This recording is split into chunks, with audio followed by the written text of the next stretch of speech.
Hello everyone, thank you so much for tuning in. This is your host Max Forte with another good, bad, ugly, underrated, and overrated. This time we're going to be covering the house of Parfums de Marly.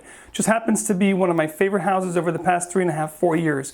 I discovered this house late 2012 and they had so many great offerings that just captured me, and I'm so happy to bring this to you. This also happened to be one of the most requested houses for me to do a good, bad, ugly, underrated, and overrated. So stay right there. It's coming up right now.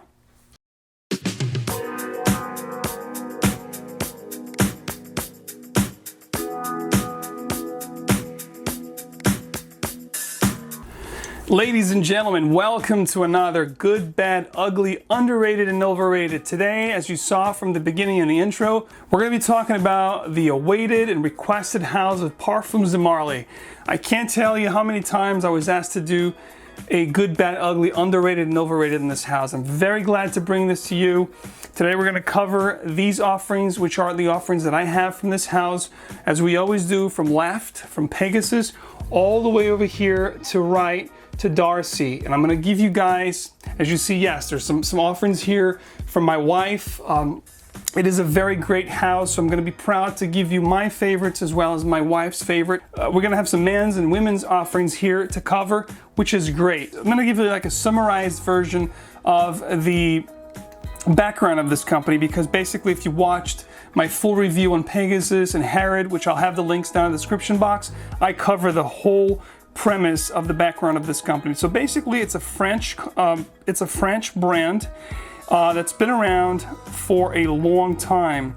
As you see, they started breeding horses back in 1743, and they recently got into fragrances just around the year of 2011, with the newest and latest fragrances being released over this year, 2016. They've worked with many great perfumers such as Olivier Péchot, which is the nose behind Harrod, Jacques Fleury, and so many other great perfumers that have worked with Parfums de Marly's and their great creations. So again, it's a French house that started breeding great stallion horses back in 1743, and then they started doing Royal Essence fragrances, as you see here, starting in 2011 all the way up until the current day. So they currently have about 22 fragrances in their portfolio, including the 2 latest releases that I'm dying to try, which is including Acaster and Carlos, which I'll have it right here on your screen.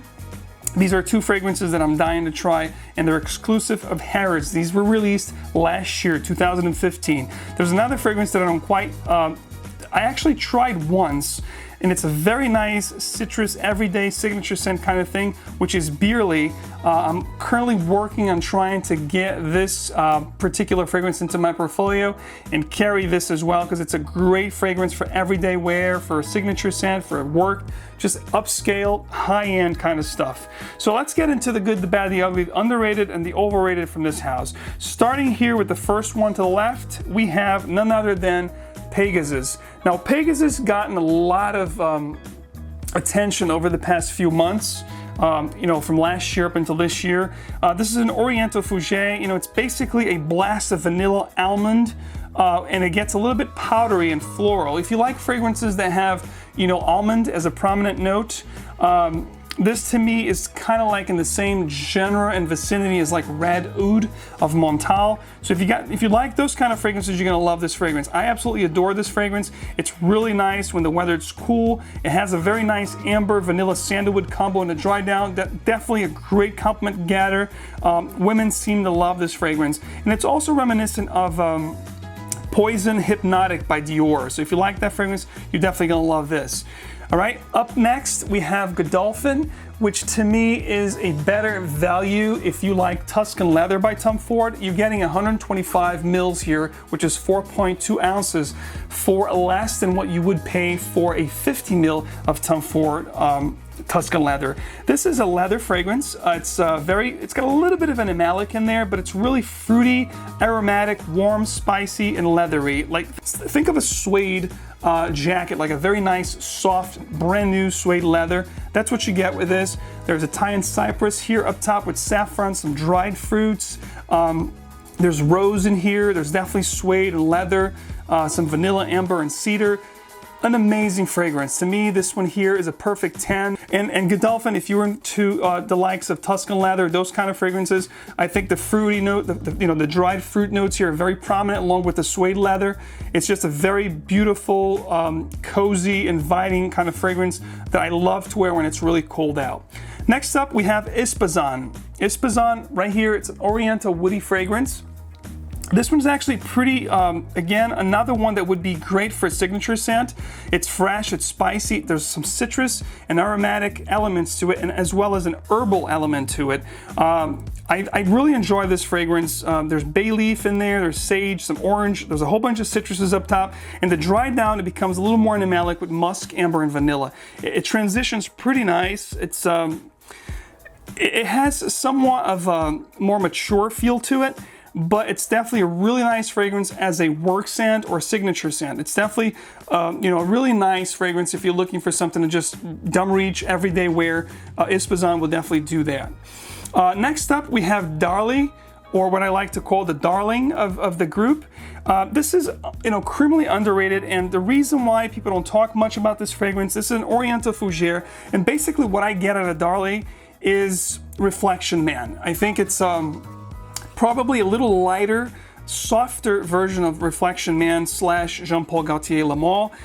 If you want something like that has that kind of, mint, citruses up top with papyrus, cinnamon, rose, a little bit of oud in here as well, some amber and tonka, patchouli, and sandalwood. This here, it'll smell very, very similar to Reflection Man. I think again, this one will sit right in between Jean Paul Gaultier, Le Male, and Reflection. If you want something that gives you a good 8 hours, but it's not as strong as the original Reflection Man, not the reformulated, this one here will do just that. It's a very nice fragrance. It was launched in 2012, one of the originals. Again, criminally underrated. If you like the likes of Le Male and Reflection Man, you're gonna love this fragrance. Next up, we have Lipizan. Lipizan, to me, is a beautiful fragrance. Again, another one that's underrated. People don't talk, they always talk about Pegasus, Dolphin, Harrod, but they never talk about these clear bottle ones. And believe me, these are some fine juice. If you have the chance to try them, you will not regret it. Lipizan, to me, it reminds me a little bit of Narciso Rodriguez for him. If you like that kind of fragrance, that kind of like wet cement, very, different and very unique kind of smell, Lipizan will do that. And the dry down, it reminds me a lot of Drakkar Noir. So I really love that. To me, that fragrance is like a fusion between Drakkar Noir and Narciso Rodriguez for him. So I really enjoy this fragrance. Another one that's criminally underrated. Again, guys, if you can, try these clear bottle ones. They're going to blow you away. And this one here is no exception. There's one that I don't have here at this lineup, which I do own, which is Shaggy. I don't have it here. It's actually in my office. I've been wearing it this week. I forgot to bring it, so it's not featured here in this Good, Bad, Ugly, Underrated, Overrated, but I've been trying to put this together for such a long time and been requested to do it, so I'm just gonna talk about it, and I'm just gonna have, a picture of it, coming up here on the screen. Shaggy is an Oriental woody, and it's basically aromatic with a little bit of freshness, spiciness, citrus with some oud to it. It sits closer to the skin, but yeah, it's a very nice fragrance with added papyrus and musk to give this, some uniqueness to it. I do love this fragrance. This one here would work, again, perfectly, Shaggy that is, would work perfectly in the office setting as a signature scent. It's not aggressive or offensive. It's very easy to wear and very easy to please. It's one of those that you can put on, not think too much, and you're gonna get complimented. You're gonna smell elegant, sophisticated, and very pleasant at that. That's Shaggy for you. These are from the Arabic collection. This is Wajan and Rabdan. Wajan is a fragrance that basically, to summarize it, to make it very easy for you, if you're into fragrance like the Hermes from the Hermescence line called Amber Narguilé, this is that fragrance on steroids. If you want something that's gonna last 12, 14 plus hours on your skin, go with that beautiful Oriental that's warm, spicy. It's got a lot of cinnamon, honey, balsamic, sweet nuances, just a beautiful fragrance. It's gonna garner a lot of compliments. I'd love to wear this in the dead of the winter. Go easy on the trigger. This one here could be overly sweet, but it's definitely a compliment garner. It's another one that women do love, just like Pegasus. So Wajan, beautiful fragrance. Again, if you like Amber Narguilé, you'll love this fragrance. Next up, next to it, we have Rub Done. Now, Rub Done is a fragrance that to me is one of the most underrated from this brand. I love Rub Done. It's a phenomenal Oriental vanilla, and to me it sits right in between Wajan and Herod. So if you want something that's stronger than Herod and has nuances of Wajan, Rub Done is the way to go. It's balsamic, it's a little bit smoky, it's got caramel, it's warm, it's spicy, it's fruity, it's ambery, it's got some resins in there. It's very regal, just a beautiful fragrance. Again, very resinous, very opulent scent. Rub Done to me, again, it sits right in between Herod and Wajan on steroids. I love this fragrance. If you think Herod, for some people complain about performance, but they do love Wajan, but they would like to have a better performance with Herod, Rub Done is the way to go. This one here is criminally underrated. Right next to it, we have the white bottle right there, which is, you know, Galloway. Galloway, if I have to summarize this fragrance, it's a perfect gentleman. It's a citrus aromatic fragrance with a little bit of musk in the back. It's very fresh, crisp, very invigorating. It's got a little bit of powderness to it, but not too much, and some flowers. But it's a fantastic, it's a perfect gentleman's fragrance. It's got pepper, iris, orange blossom, and different citruses up top, and neroli and iris, musk, and amber. I love this fragrance. I get a good 8 hours with it. So for, you know, as a good work scent, this is one of the perfect work scents for me this year. If you watched my 2015 top work scents, this was not featured. As I mentioned, my 2016 work scents will be coming up at the end of this year, and you will see this when they're featured very high up. I absolutely love Galloway. To me, it's the perfect gentleman's work scent. If you work in an office, if you need to be in contact with people, this fragrance will garner your compliment, and again, it's going to have you smelling very professional and very elegant at that. Right next to we have Herod. I mean, Herod is the fragrance that needs absolutely no introduction from this brand. Herod, I think, is the fragrance that really put this fragrance on the map. It would be like Aventus for Creed over the past 5+ years. This one here from Olivier Peychaud, it's a tobacco, cinnamon, incense, Powerbomb. It's a very, very inviting fragrance, very woody and warm and spicy. It's a very nice wet tobacco with some vanilla, warm spices. The cinnamon's great in here. If you love cinnamon, this is cinnamon heaven. It's balsamic, it's sweet, it's a little bit powdery as it dries down, but it's such a compliment garner. I love this fragrance, definitely one of my go-to guys. Again, I have a full review on that. If you want to watch, I'll have the link down in the description box. Now we're going to talk about the ladies' offerings right here. These three fragrances here are basically my wife's. I'm not going to include them in my good, bad, ugly, underrated, and overrated. These are great fragrances, but I wanted to feature them just so I could show you guys if you want to buy, you know, one of these fragrances for your lady, or if there's ladies, you know, the 6 of you out there that are watching this video and you want to try these fragrances. I absolutely love them, so I wanted to feature them and show you. Safenade, to me, if you like Jean Paul Gaultier Squared or Jean Paul Gaultier 2, that's that fragrance. Safenade right there. It's basically a floral amber vanilla bomb. It's just amazing. If you like, again, Jean Paul Gaultier Square, that's that fragrance in steroids. You have some pear liqueur up top with orange, some iris, sandalwood, amber, and vanilla. It's a beautiful fragrance from beginning to end. It just develops phenomenally on your skin, and it lasts 12+ hours, and it's an amazing fragrance. If you want to smell, you know, mysterious, if you want to smell opulent and delicious, Safenade will definitely do that for you ladies out there. Right next to it, we have Meliora. Now, Meliora is like a floral, fruity with some green nuances. It's soft, it's spicy, it's definitely very aromatic. There's a combination of black currant, red currant, cashews plant with some roses, neroli, ylang ylang, vanilla, and musk. Again, you're gonna get a big blast of fruitiness. If you like black currant, that's a black currant's heaven. Again, if you like the fragrance Enchanted Forest, the Vagabond Prince, this is gonna be right up your alley. You're gonna love it. You know, again, I would wear these two right here, Safenade and Meliora. I would probably not wear Darcy. It's really more on a feminine side. And Darcy is basically a very floral fragrance with patchouli, very sweet rose, warm, spicy, and musky. I mean, some of you guys might want to try it. You may love it. It does smell fantastic. This is one of my favorites of my wife, and it does smell fantastic. Basically, You have a phenomenal accord with citruses right up top with the jasmine and roses coming through the middle. And then at the bottom, you get these sweet notes like a sweet caramel, a candy apple, caramel candy apple with musk, some woods and some patchouli. It's just an amazing fragrance. This was released in 2014. Definitely a great feminine fragrance. So these were the 12 fragrances that I have here, which really was 13. Shaggy is not here, but I do own it. So I wanted to give you a little bit overall, like I always do with all the fragrances that I have from this house. And now the fun part, the good, the bad, the ugly, the underrated, and overrated from this house. Let's do it. All right, ladies and gentlemen, the good from the Parfums de Marly house, in my opinion. Okay, the good to me is going to go to Herod.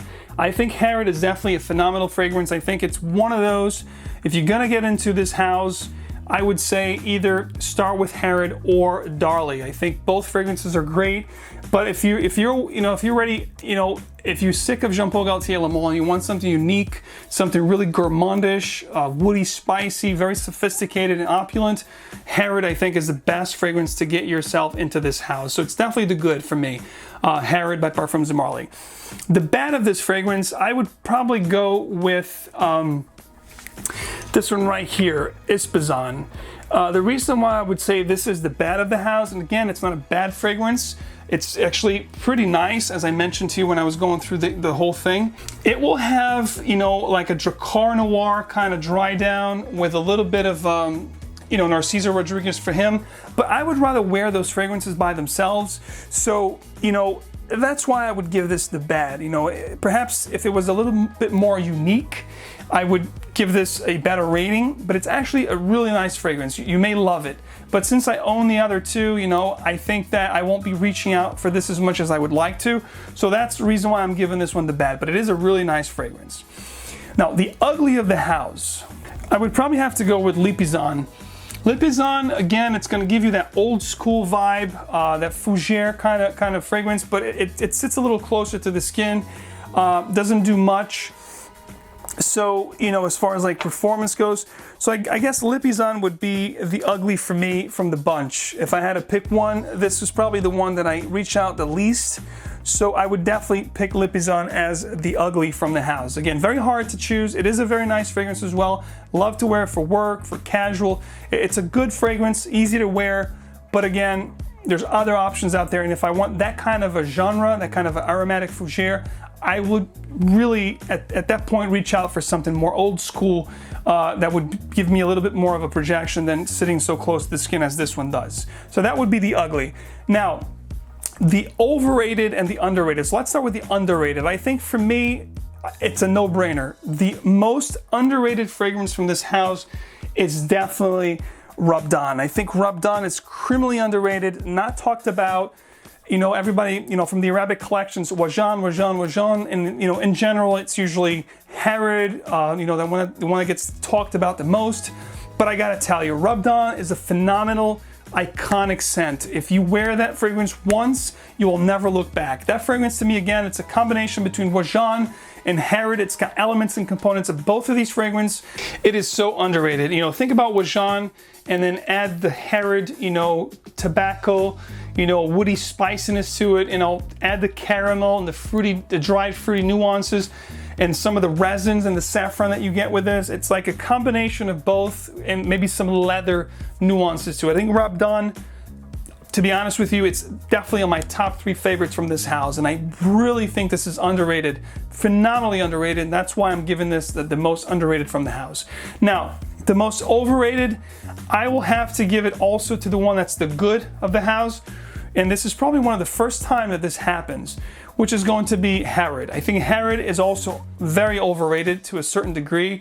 It is a phenomenal fragrance, but yes, there are other fragrances in the market that will give you the same kind of, aspects that you get with this fragrance. I like to think as Herod as a combination of Back to Black, Pure Havane, and then it does its own thing, or Tobacco Vanille in there as well. So, depending, or Tabac Rouge from Phaedon. So depending on your taste and depending on your body chemistry, You may like those fragrances better than this one. So, yeah, some people overhype this fragrance, you have to be honest, but it is a great fragrance nevertheless. But I think it gets both titles here. It's the good of the house, and it's also the most overrated, the most overhyped. So hope you guys loved it. This was my rendition of the good, the bad, the ugly, the underrated and overrated from the house of Parfums de Marly. There you have it. Please comment down below. Let me know which ones are your favorites from this house, which ones disappointed you that you have tried it and didn't like it. I'd love to hear your thoughts. I love to do these good, bad, ugly, underrated, and overrated. It's just a great way to dive into these houses. And again, I pretty much do these type videos on the houses that I love. So again, this was greatly requested. I'm very happy to do it. Over the past couple of years, it's been one of my favorite and worn houses. I'd love to hear your thoughts on this house. Comment down below. Let me know which houses would you like me to do a good, bad, ugly, underrated, and overrated. Love to hear your thoughts. There's a couple different ones that I'm gonna do this year from now until the end, but then I'm gonna start gearing myself up for next year. So put down on the comment section which fragrance houses would you like to see featured in the good, bad, ugly, underrated, and overrated. Thank you so much for watching. This was Max Forte. I will see you guys soon. Bye-bye.